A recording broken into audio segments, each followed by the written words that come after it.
아직까지 밝혀지지 않은 엄청난 보물들이 지구 곳곳에 숨겨져 있습니다. 그냥 보물 정도가 아니라 완전 초대박 보물들이죠. 만약 제가 소개해드린 보물들을 발견하기만 한다면 단숨에 한국에서 최고의 부자 중 한 사람이 될 수도, 몇몇 보물 같은 경우엔 세계의 역사를 바꿔버릴 수도 있습니다. 어때요? 조금 구미가 당기시나요? 오늘의 영상 발견하기만 한다면 억만장자가 될 세계의 보물들 탑9입니다. 그럼 영상 시작할게요. 9위 킹 존의 보물. 로빈후드에서 나쁜 왕으로 묘사되고 나는 영국의 존 왕, 보석과 금판 수집을 즐겨했으며 돈으로 환산할 수 없는 수집품을 모아온 것으로 그려져 나쁜 왕이라는 별명을 가지고 있는 사람이죠. 그의 보물에 관한 전설은 이렇습니다. 헤아릴 수 없는 수집품을 모아왔던 그는 1216년 노퍽의 린이라는 곳에 당도하게 되죠. 하지만 그때 이질에 걸리게 되어 목숨의 위협을 느낀 존 왕은 뉴요크 성으로 돌아가는 판단을 내리게 됩니다. 보다 빠르게 가야 했기에 늪을 통과하는 짧고 위험한 길을 택했지만 늪지를 건너던 도중 물살을 만나 존 왕의 수화물을 가득 실은 저장고는 모두 사라져버리게 됩니다. 존 왕의 저장고에 무엇이 들어있는지 정확하게 확신을 할 수는 없지만 적어도 왕관을 잃어버렸다는 것은 확실하다고 하며 이 보물을 현재 가치로 환산하면 7천만 달러, 하나로 850억 원의 가치가 있을 것으로 보고 있다고 해요. 이 사건을 두고 타이타닉 규모의 재앙으로 묘사를 하는 사람까지 있다고 하며 800년이 지난 지금까지 발견되지 않은 수많은 보물헌터들이 노리는 보물 중 하나입니다. 영국 왕의 왕관을 비롯한 다수의 보물이라 정말 매력적인 보물임에는 틀림없어 보입니다.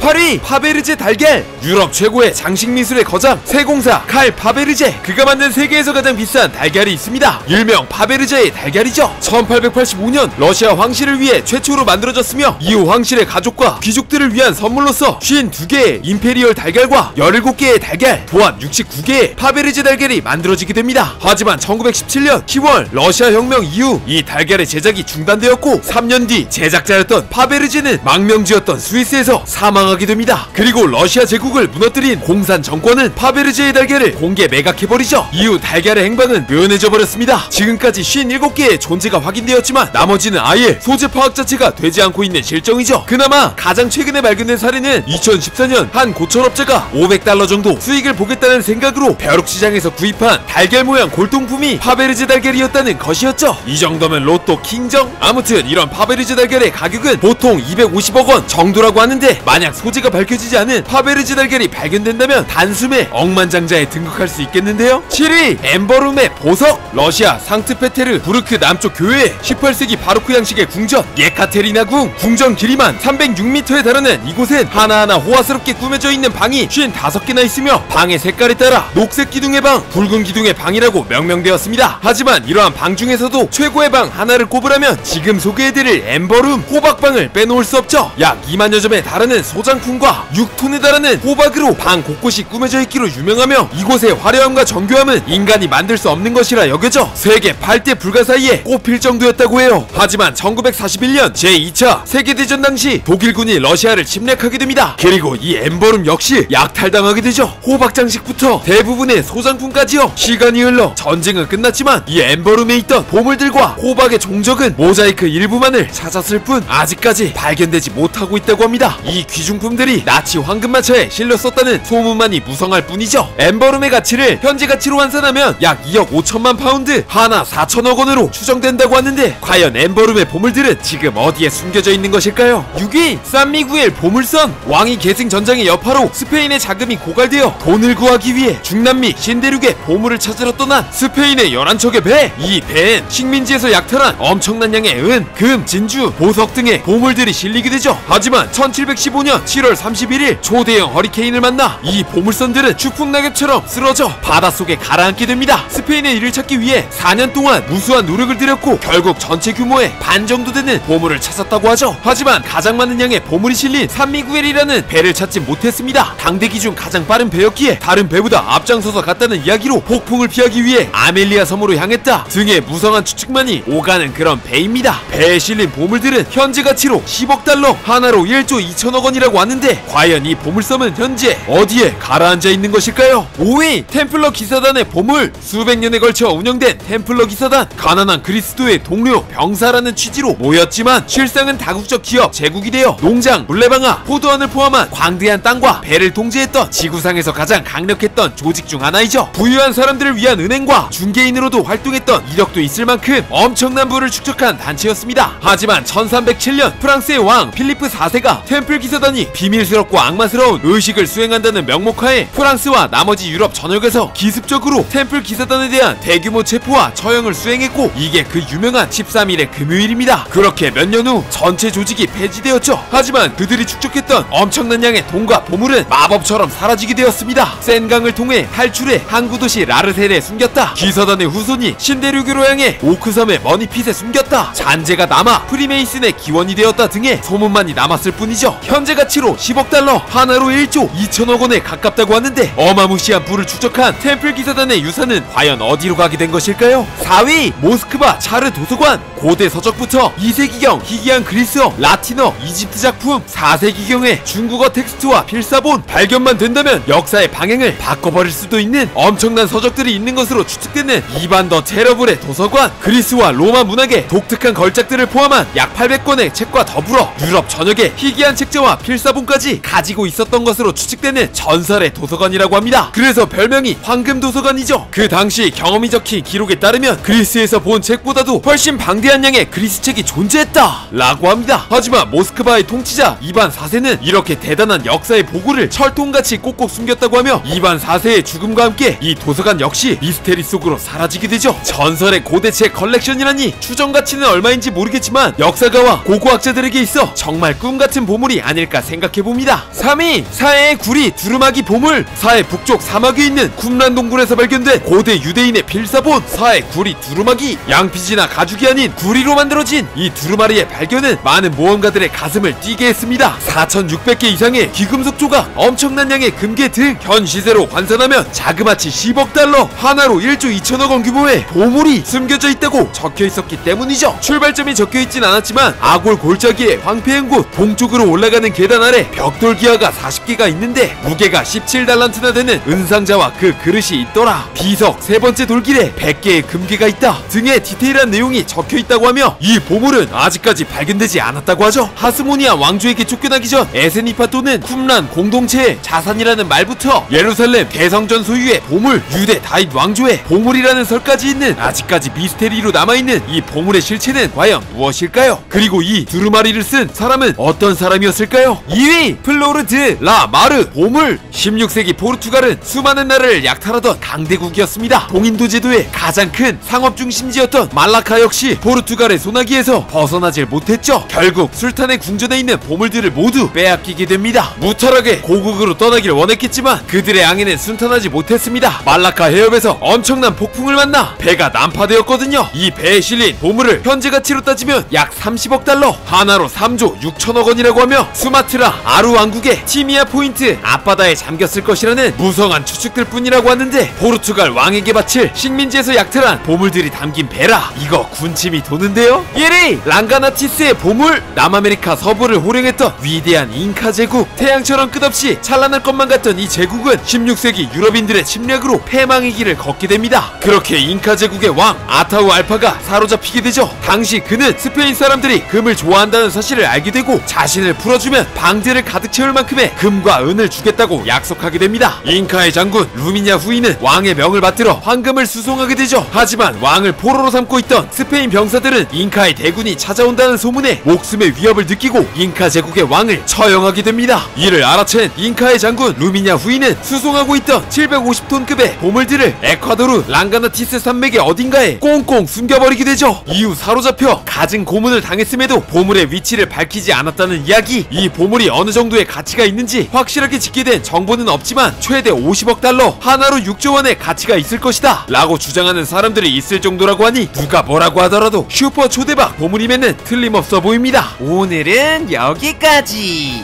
뭔가 보물 이야기를 하다 보니 막 어딘가 떠나고 싶고 탐험하고 싶은 그 어릴 적 동심이 다시금 샘솟는 것 같습니다. 와, 근데 파베르제의 달걀 이런 건 진짜 현실성 있는 보물이라 더더욱 와닿지 않나요? 발견하면 로또보다 더 대박인데, 앞으로 지역 중고마켓 같은 거 잘 찾아보는 습관을 가져야겠다는 생각과 함께 오늘의 영상 마무리할게요. 영상 봐주셔서 감사드리고 우리 말차님들 정말 많이 사랑해요. 뿅.